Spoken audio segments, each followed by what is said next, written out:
Last hardware hardware implementation practical is sequence generator, designing a sequence generator.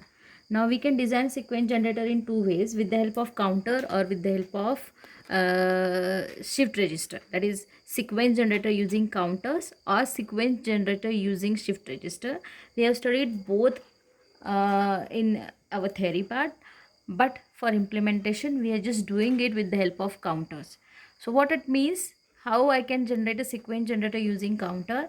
Now here sequence generator is regular counter goes in the sequence of incrementing the count by 1, that is 0 1 2 3 4 5 6 likewise.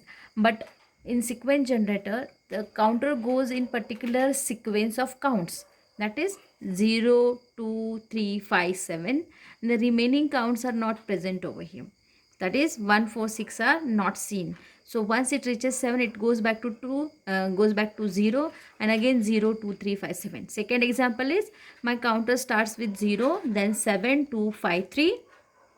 Once it reaches 3 it will go back to 0. That means I have to design a counter which goes in the sequence of counts 0 7 2 5 3.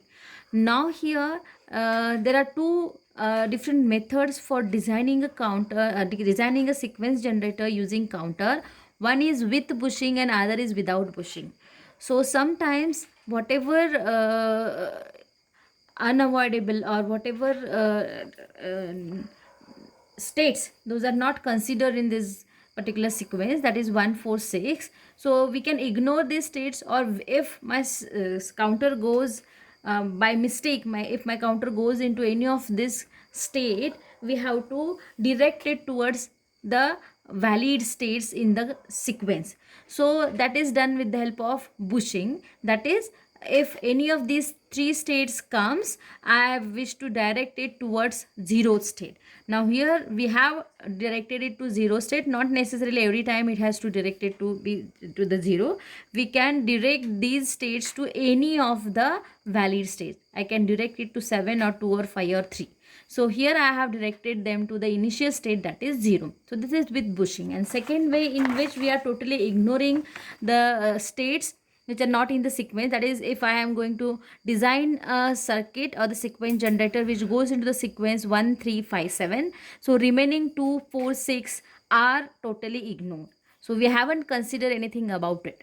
Okay, so that is without bushing. So the first part is with bushing. So we know how, based on or with the help of excitation table and truth table, we have to find out the equations for J2 K2, J1 K1 and J0 K0, because we are designing this sequence generator with the help of synchronous counter, in which J and K values are changing for each of the flip-flop, and based on that the count is generated.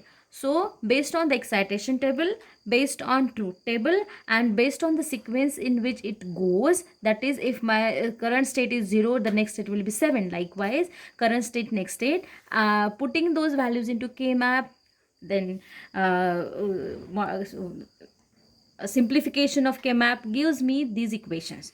So referring to these equations, I am going to design 3-bit synchronous counter which goes into this sequence. So these are the input values given to J2 K2, J1 K1, J0 K0. Based on that the circuit is designed. Pin numbers are given as per the charts and the connections are made. So I am using 7476 as 3 bits are there. 27476 are needed. These two are from first 7476 because it is having the LSB, and from second 7476 I will be using only the half part, single J and K flip-flop. Again, the important questions are preset clear. What is preset clear? Why these need to be connected to logic 1? Why clocks are to be connected simultaneously? Then which flip-flop is used for designing counter, that is T mode. Then number or the IC number 7476. Then 5 is VCC, 13 ground. So these are the basic questions, same as our synchronous and asynchronous counter designing. Now looking at this particular diagram, I have made the connections. So this is the connection for the example for the sequence generator which goes into the sequence of count 0 7 2 5 3. After 3 it will come back to 0. So the connections are made. Let us see the output. Again here, as I am using master slave JK flip flop, which is negative age triggered, the clock is provided over here, and based on that I can see the output. So based on at each clock pulse my count will change, that is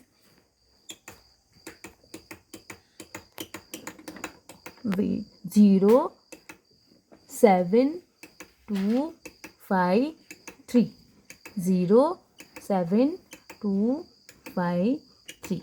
Now I can give the continuous clock over here instead of providing the clock pulse. So 1 hertz clock is provided, so automatically it is changing 0 7 2 5 3. It always moves into the sequence of count 0 7 2 5 3. So this is with bushing. So I have just designed a circuit for without bushing as well.